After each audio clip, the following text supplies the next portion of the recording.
Well, hello again. I've had a full day in the garden. I am filthy from head to toe. We've been making gardens, we've been composting, we've been doing worm farms. But I want to talk a little bit now about companion planting. Because companion planting is so important. Some plants love to sleep together and others don't.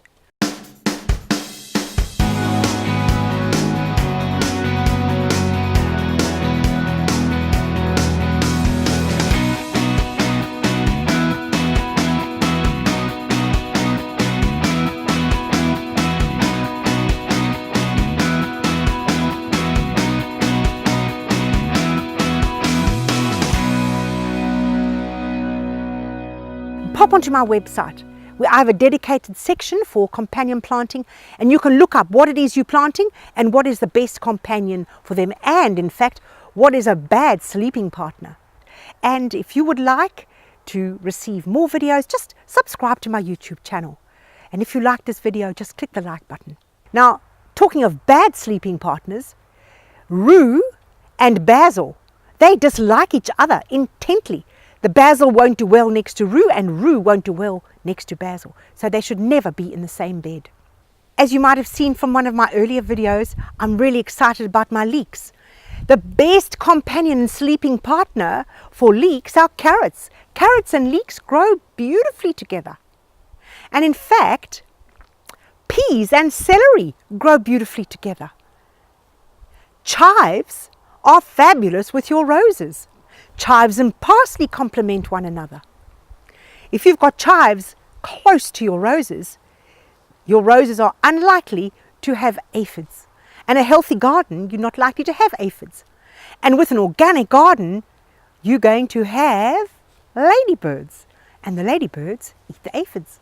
So you're not likely to have that many aphids, especially when the balance in your garden is in order.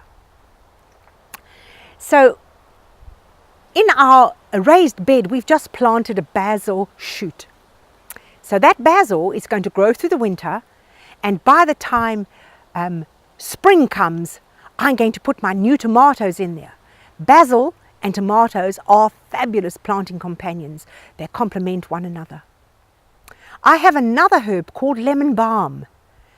And lemon balm is a plant that complements all vegetables. So if your vegetables are not healthy, just plant some lemon balm there, and you'll see those plants will suddenly revive and start growing more vigorously, and perhaps even increase their yield, because that's what they do, they increase the yield. When I arrived in this garden in November, and I planted my first salads, I planted cos lettuces, which grew like this tall. And in front of them I had catmint. Now, there were rabbits all over the place here, and the rabbits did not like the catmint. So I had beautiful cos lettuces. My poor farmer, the rabbits ate all their lettuces, and they were coming to me for lettuce. So that was rather fun. But catmint is a fabulous plant to grow in and amongst all vegetables. I believe that fruit trees, roses, herbs should all be growing together. Some in different areas to others, obviously. For instance, pumpkins and cucumbers, they must never grow together because they cross-pollinate. If you are growing mint, I plant all my mints in different sectors of the garden. I've got 5 different mints: apple mint, peppermint, chocolate mint, garden mint, and they're all growing, and Asian mint. And they're all growing in different places because they cross-pollinate. And then you end up with a mint that doesn't even taste like mint. So there are a few little things when you're thinking about companion planting that you need to bear in mind. Something like mint might take off and invade. But I find wherever I grow mint, even though it's a heavy feed, it likes a lot of water, it's a fabulous ground cover, and it keeps the weeds under control. And when I want to plant something, I just rip it up, and that soil is fabulous to plant in. You'll notice these delicious marigolds, which in the winter garden adds fabulous colour, but they have a strong smell which actually confuses the pests. So the pests seem to disappear, but also it keeps the soil free of eelworm. So once you have eelworm in the soil, it's very difficult to eradicate. So I've planted marigolds in my garden as a prevention as opposed to try and get rid of. I don't have eelworm and I don't want eelworm.